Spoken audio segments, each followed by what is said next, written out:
I don't mind. Share me. I would rather come back here, okay? I would rather come Mama back. Rasta. I love you so Mama much, Rasta. Mafanza Mama Rasta. Mama Rasta. Musati maenda. Mupamba vanhu vese vane mbiri paFacebook kana kunana TikTok uku ndianova munoti uyu nyange akandituka handipinduri. Andina. Kana boss leader. Andina. Whether une 1 million or unotopisa zvekutodaro inini KB da kutaurira chokwadi. Inini I call myself kuti ndotopisa utodarika vanhu ivavo saka handizobvumidzwa kugopeswa no somebody ane TikTok page anozopindura inini. As long my mouth are opening, myself I'm talking trash. Ende ndotozviziva ndotaura madhodhi. Ende pavanhu vese vari pano paTikTok, inini ndini one munhu anokwanisa kuvaudza zvimwe zvinhu zvisingakwanisi kutaurwa nevamwe vanhu panapa vanenge vachitya. I'm that one. Ende ndiri munhu iyoyo wekuti handitye KB. That's why chundiona inini ka ndikatukana nemunhu kana ndikanetsana nemunhu ka I don't have time yekuti ndinoenda KB kuti ndichanopira papanewo pemunhu. Ndinogona kuenda ndinogona kuuya kulive kwako KB right now, like now. Ndogoya uchindituka ndogona kuya like let me give you example like zvaita Kismo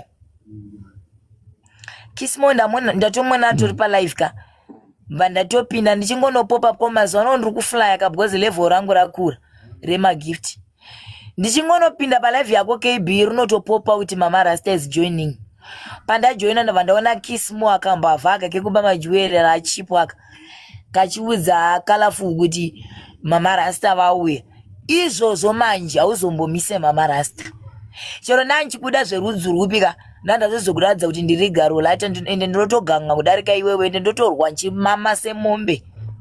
Ko explain ine majewelry chi chakaitika Mama Rasta itsanangure akaba majewelry kanichi iko chakaita akaba majewelry chipotira because chibono tatikaenda kunhamo tatenda kunhamo uko ndomva tatoita indrive mva ndatoti vamwe vachuya regeni bomfonera futi nane ndimfonere kanwa mangu muri kuda ngonzwa kutaura madhodhi.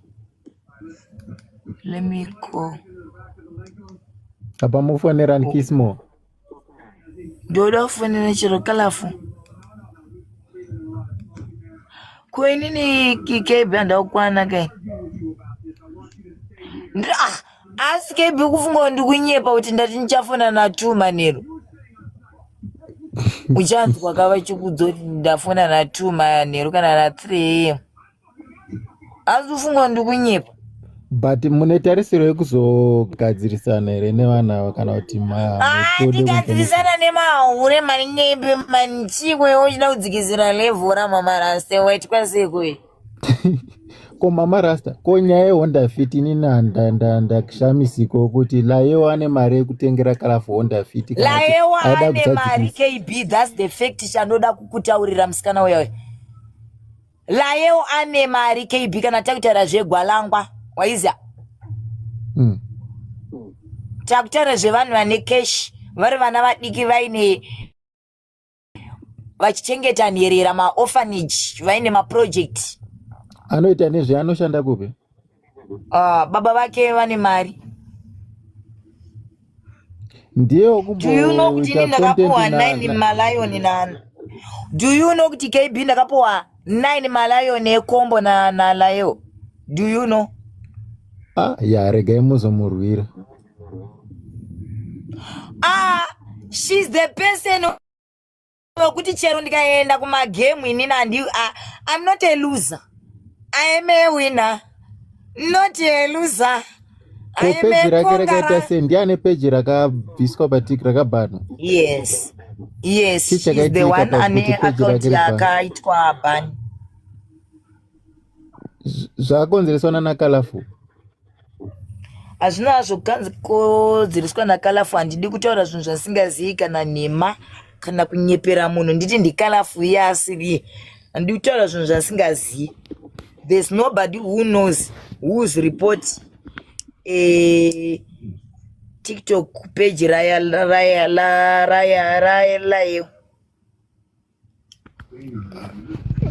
Saka ivo relationship yaColorful naLayewo yanga iri yechi shamwari neshamwari here kana kuti?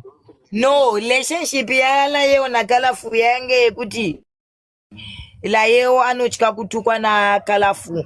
Layewo uyu Colorful ndi bully, manipulator, a backstabber, somebody uyoyo wekuti akati kuna Layewo ndipowo mari akati haana, aitocreata zvinhu zvekutaura kuti apuwe mari. But Honda Fit yaida kutengwa ndeyemari hainini ndichiri kukachamadzwa nazvo. Honda Fit inombori yemari iko KB. Honda Fit anozotangira pa1000 here. Mataseko makuru wani makajakwa. Aiwa Mama Rasta mablogger atukwe. Ayo 1000 iyi Honda Fit yakambodarika iyozo KB. Honda Fit iripo. Ayo ma Honda Fit atonyatsoziva panapa pandiri panapa. Chero pandiri panapa ndinoti buying Honda Fit kana chitoda mota ndoda mota inotangira pa10 gida. Waiza 10 gida Benz. Ndoma Honda Fit andoziva ema 10k Mama Rasta. Ema 1000 andimazive. Ndoziva 10k. Akuna Honda Fit ukaona Honda Fit yakachipa inenge ita 5000. 1000 iriko yaida kutengwa naColorful ye1000. Saka akapiwa 1000. Saka akatopiwa shoma pane yamakapiwa. Akapiwa mari. Wati KB? Ndati saka akapiwa shoma pane yamakapiwa. Inyaya yekuti vanhu vanoti hosta kuma account TikTok inotora ya percent, hosta notora yayo indosara neless. Saka mari iyoyo inini KB handizirombe da kutaurira mwana ndakasara ne I think about nyarara iwe muromo wako wakarebereiko unoda kutaura zveamount yawakasara nayo. Ya muri kudya mega mukuona mukutovharidza and hamuziri mekutanga kunyararidza boss lady. Vanhu vakawanda vanoda kuti moda kudya mega mari dzenyama muri kuti tizive kuti tisazopinde mumalive enyu. Aiwa hazvitauri. Ndada kutorasika hazvitauri.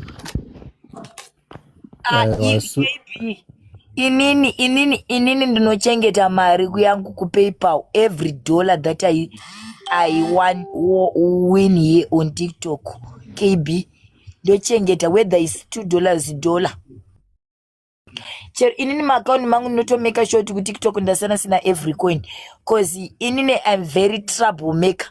Iyoya munhu iyoya ane heart iri very, ndingati iri very pure. Inini KB chero ndikafa nhasi tautaura chokwadi, I'm going to be angel of God. Ndinotouya njiburuka nemapapiro ndichitoblessa vamwe vanhu nokuti inini mwoyo wangu inini very pure heart ndio yaninayo. So inini ndozviudza kuti whether inini ndapuwa $300 kana ndisingade kuiwithdraw kuisa kuPayPal, whether ndapuwa Lion like the past last week somebody give me a Lion to not mawo diving wo dziya dzinotenderera dzedze dzinotenderera dzedze KB. I was equivalent to $346, but inini ndikakutaura kuti I spend all that money. Yes, I did not even withdraw even a 0 cent. You can say, Mama Rasta, you are a pathetic liar. That's why you see me, I'm flying here on TikTok. Level rangu are so big. No gift avamwe. Whether when I'm thinking with it's UKB, ukaita box battle match, nchida kusupport, I need I can buy even the lion, the kitten. Chinchasa chanda kwa fuja kuteka lion, the big one.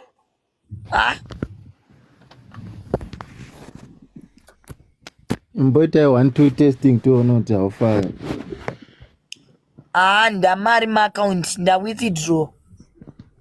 Mama Rasta nsanda kanganoka. Pane pamaita ma game amaita muchi tukana pana papa na mother na pane nyaya musina kutaura mheno maiti its a story for another day yaRoyal Mint ichi chakaitika kupi mani makuhwa wenu amuzondo basa rangu remakuhwa Royal Mint is my manager. But vanhu vaimboti hanzi zvakapera wane vanhu vanodzitorawo promenades kana zvakapera ndezvekumba kwaunga wagare nesaidi ravo iroro zvakapera saka pananga achirequest rekuita manager wangu ndimupe chigaro kana Royal asipo tell them kuti they are welcome if you want to be a manager if they think kuti Royal Mint asi manager wangu maiziya. Alright. Boss amunongoziva vanhu vanongotaura kwasina kuswera. Pane box game ramakaita iroro pakapinzwa nyaya yaMadam Boss then papazopinzwa yaRoyal Mint simibva mati it's a story for another day. Saka ndazoona zuva racho rasvika nhasi. No KB. Madam munhu anongotaura Judy anongotaura zvaada but azvireve kuti Judy akataura zvaada inini handisina muromo wekutopindura. Ini ndototaurawo trash dzakangofanana nedzinotaurwa naJudy. Saka titongoriwo nhunzi dzine dzakasangana padhodhi. We love each other. Iwewe siyana nemakuhwa ekuti uzonzwa kuti chichi hazvinei newe KB. Siyazvogara papanel. Aiwa, nyaya iri kuitika ndeyekuti Mama Rasta once manzwa kuda kutaura something moti it's a story for another day. Chinhu ichocho makagara nacho chinokudzipai. Kudurura kunobatsira health wise. Kudurura zvinotonzi ndanana chiremba kana kuchechi unotonzi time for pouring out. Iwewe wait for the another day when Mama Rasta opened the live and talking another day. I did not. I came here for the live of Boss Lady, not for Mama Rasta. It's not my panel, and I don't think that I'm going to give you the relevant that I'm going to talk about Royal Mint here on social media. I'm going to do that because I respect her. She is my manager. Alright, ndafarira kuti mabvuma kuti nyaya iripo chero munhu uri kupodcast chero munhu ukaenda kupodcast KB aubvuminzwe kutaura nezvemunhu usingadi. Saka inini I'm not going to talk about Royal Mint because I don't have any problem with Royal Mint and I don't have anything that bad that Royal Mint did to me, so like I can say I sent story not for another day. Kana neni handitoda kuti mutaure nezvazvo vanhu ndo vanonetsa vanonge vachingotinetsa vachida kuti tibvunze nyaya idzodzo. Neni handitoda kuti mutaure anything bad about her. Ungoti vanhu munoziva vanhu mazimbo munongovaziva ndo vanenge vachindinetsa. Ngavagare neside rave rwanoda kupuhwa side of my story.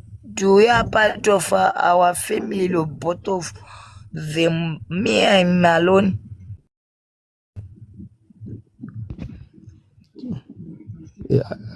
Hanzi soon vari kuuya saka munosherwa live. Sherwa live zvekuita seku ne anchingotaura ndosherwa live nemahure ekuita seku naKB. Ini handisi munhu mudiki kaini kuti ndingasanganiswe nezvigoriri. Ndambonzwa masikati vachitoda kukuwira ikwepo. Ndogara kuPentagon vakadrive from kwavanogara vakasvika kudombo raMwari vakati choda kuenda kustopover kuPentagon kudhuze nekwaRuben mugiraundi remaOlympic.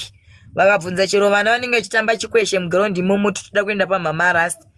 They gonna show me where I'm going to stay, the place I'm staying, and ndogara ndiri Port 27.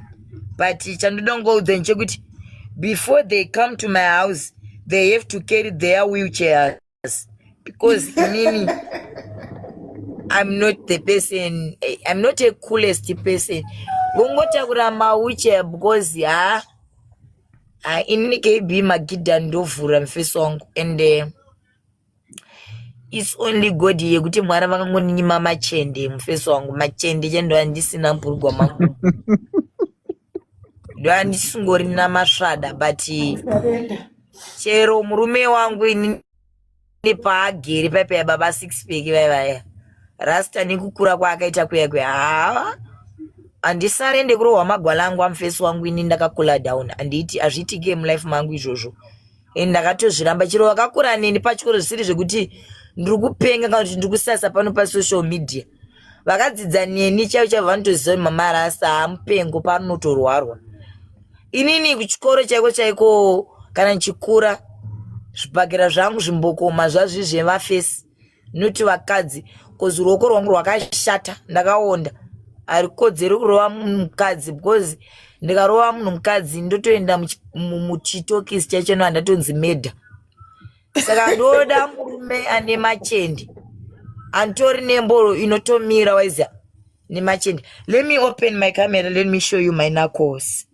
Maybe you think I'm very bombo shit.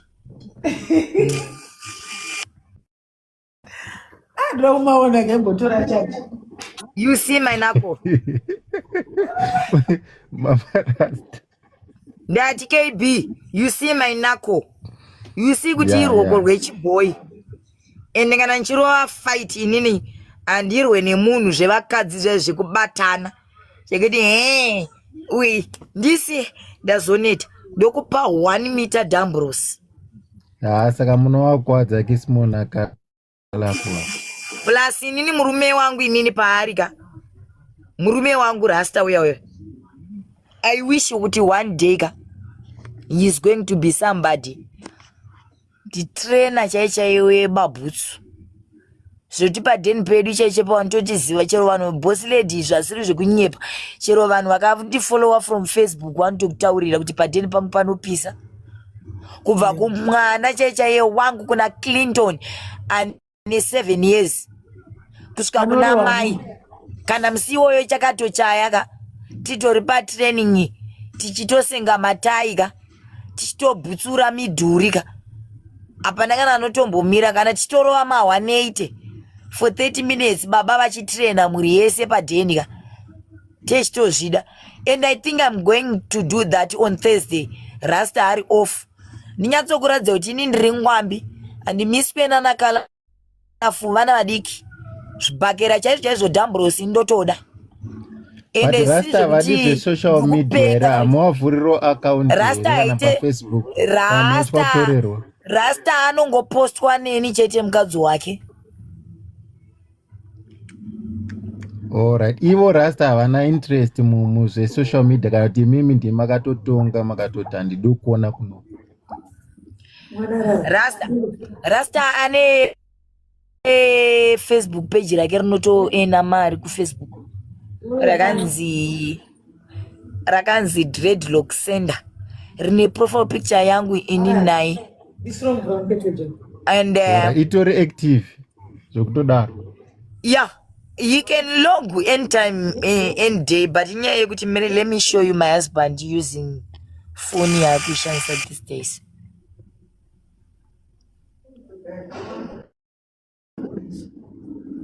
Koenda. Chiova ichi.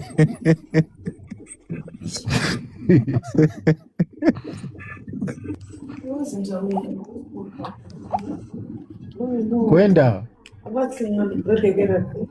Rasta akatadza kushandisa iPhone. Rasta akatadza kushandisa iPhone because ndane ma iPhone 2. Vandamti Rasta ngatore imwe beyamunetsa basi abvatenga chiova ichi. Ai kuti hembe dzine mabutton unoita foni nemabutton futi. Rasta boss lady. Muri kuona izvezvi kuti ingwai? 1:30 ya. 12:30. Ndiri munhu mutema here ninanganza akatsva neambi pane filter maybe pamwe zuva rine richirova. Aiwa muri munhu mutsvuku hamutombotsvenani. Imbofungai kuti aya manakozi angwai. Imbofungai kuti boss lady inini ndikazora mafuta ekutsvukisa. Ndosvika pasi. Unoita karadi anoda kudza kuti uyero unoita kedha risina kana nako. Uchaya riri. But mukaona kismo ane mavara ehanga aya matema ekuratidza kuti ari kuzora CT plus.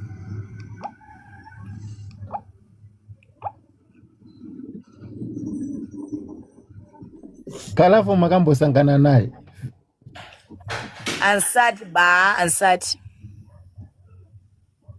but Kismo. Alright. Saka mukatosangana panotoita hovhiyo but akazvitakura allegedly. Ndini ndakamusvira here ndakamupa nhumbu. Ai mama Rasta kana ndiripo musataure Vauga please. Ndiani? One and only DKB. 1 KB.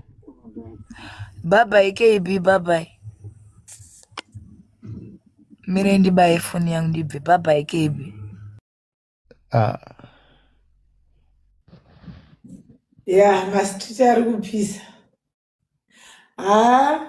Mune zuro takanamata tikati KB arara. Nezuro pakavhurwa maiwi. Obey adona. Pakavhurwa hombe nezuro. Ipo ndakasiya kamuchimba. Ndiye akazenga apo aiwa pakazoya mama V. Ndakasiya Ado aripo. Ndobva tayasoonoti ya vanhu vaivavata. Kwe munoita na 2 AM se. Taitotiza kaimimi hatitoita kutokuziva here. Ndafara ndichiona makusena hapana kana chiaakuzoti iyo yange iri interesting iyo. Bosi ndakambodongerera pane uyo akanzi Mama Tami hamena itukana nani ndikati hai kids game pandarova pasi. Ngotadzone. Tukana nani? Wai hamena waitukana naye. Kanzi na Mama Rasta Ed rikaitwa Ed. Varipo. Mirai John, I'm trying to do something. Wait. Ndofarira muchitaura chirungu Mama Rasta mavapedzera maskata. Ndangodzongera mbuya one chete. Ava mbuya.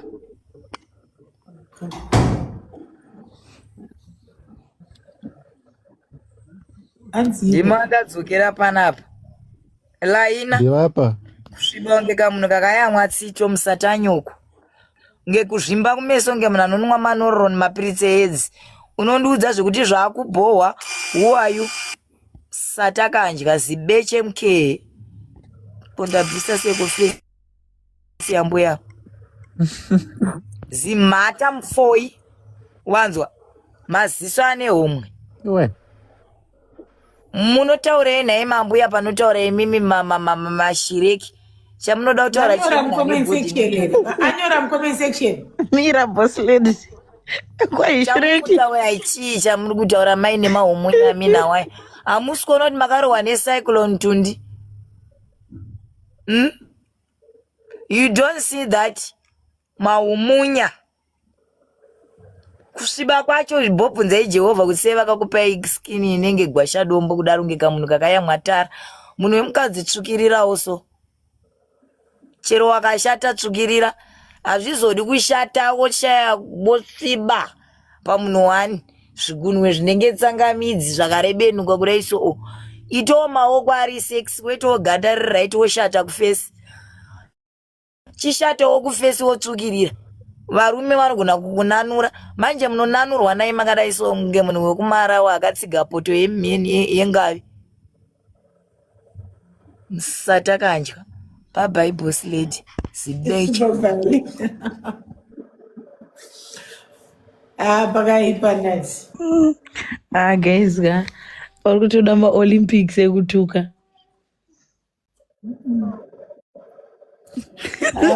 Pakaipa.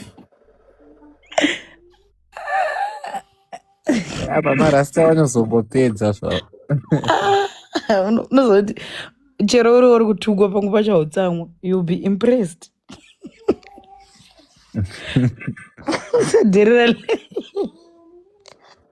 Watera pawa wakailisa.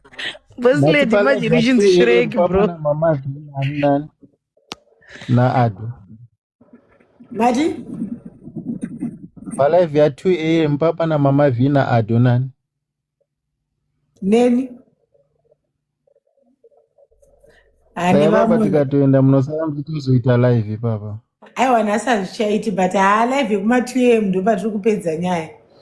Yekuma2 kuma3 kwakunoedza ndo patiri kupedza because yenyazozoti hapana nezuro mukupa kebhida mamune live iyoyoka. Pana ari kuti Highfield celebs uyu ari kuti ndakairekodha asi kunyepa here. Ani? Amene kuti Highfield celebs uyu hanzi hana yakairekodha. Vamwe vacho vanenge vada kuti ndivaaccepte marequest ka wozoti chindipa hana. Hapana anayo maybe ari kunyeba inamborekodwa iyo because dai yanga iri trend. Dai yakarekodwa iyo dai yanga iri trend hatinamboona. Haitoiti. muridzi wepeji iro ndomuziva miswa Akunyepa. no anogona anga aripo anowanzouya malive wayo. I think haziri anowanzembenga ari pamalive in some good. Ndiye Zviri sei? Onda muzi. Kebi wadi. Ndiari kuti yakarekodwa iro. Kana ine garo ndilaye. Yatotenderera. Angaripo nezuro. Aiwa yatenderera yakarekodwa nani? Leli indochinjana na KB akarara ndendakamuka. Utoripo Wakarekodwa papeji live yeyi. Iripa. papeji pako. Eh. Kandishanye. boss lady ndoziva location yake ngatimuvinge. Iwe usadare. Kana boys isitakatomboshikirwa nevamwe. Tikatokotiza. Ndatozviona iriko peji kwake. Iriko? Iriko ndo. Kuyaurari here ndatobva ndakuona zita rako ndakukubloka. Unoziva here kuti chinoitika mani choti dzatinorekodhesa hadzisiri idzo dzatoshandisa. Shit.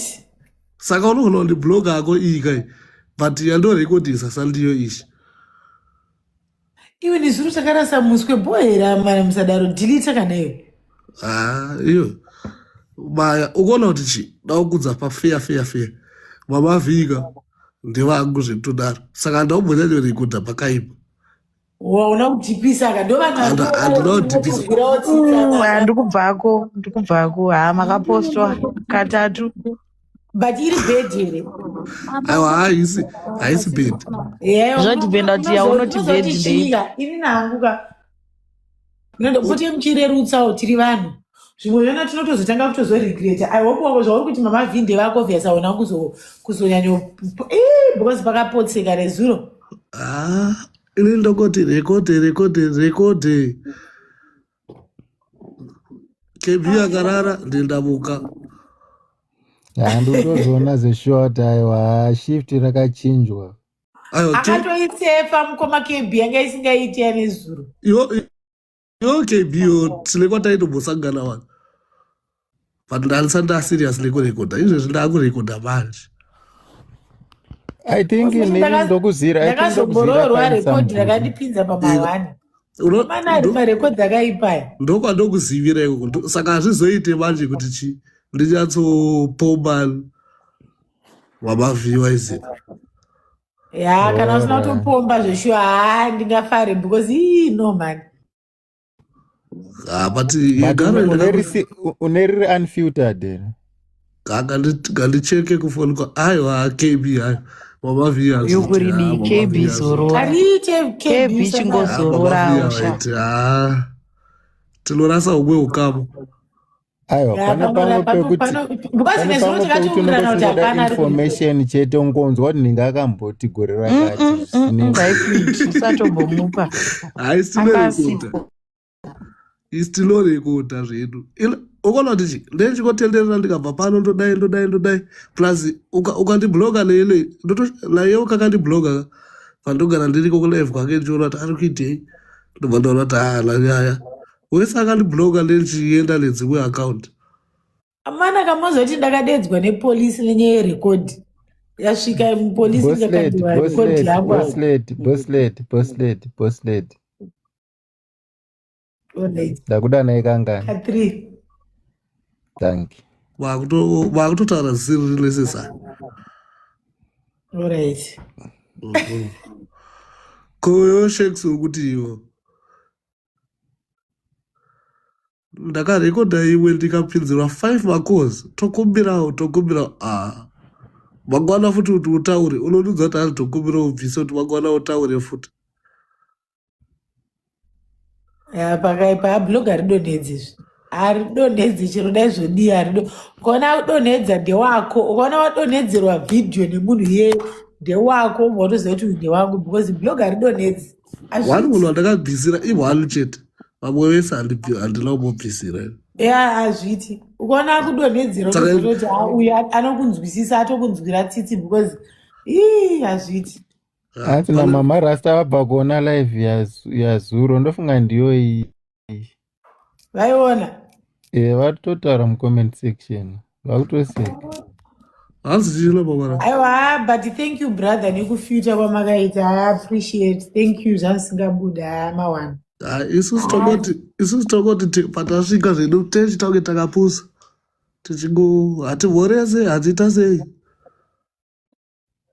I feel ningikrini yanga iri live ine chekuita just narrate kuti ningaidai.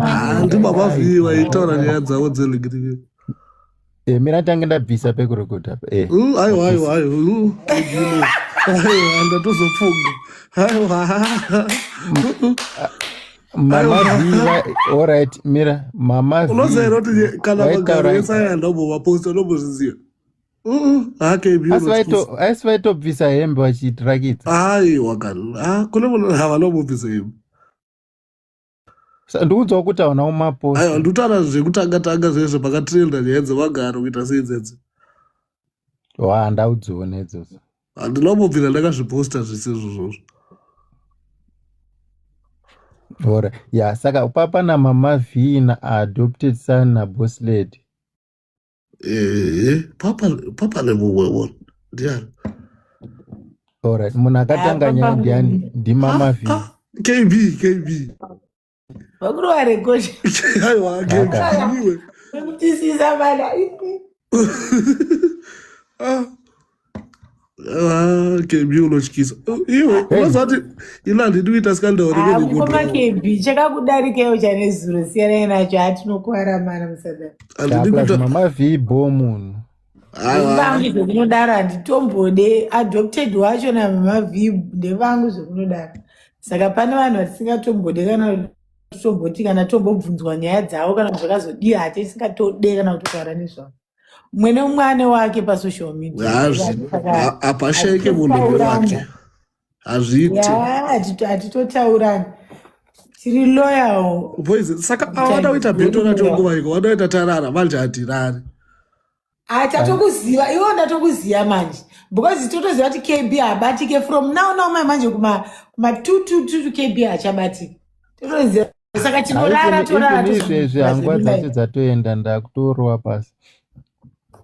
I know. Saka ini ndo pandine ndichipindawo ipapo. Chitipfei. Abaya ngavauye kavakuita dhudhu yacho akubanaka. Anzaniko? Iyo koma KB live vaenda. Alakalafu kavakuita dhudhu. Tigareta. Hanzi ndiana lata dhudhu. Wamarasta kalala uyu ngavauye kalakalafu wacho. Right. Unoziva hapana chinhu wani chinorwadza sekuti unomuka nyaya yakutotenderera usina.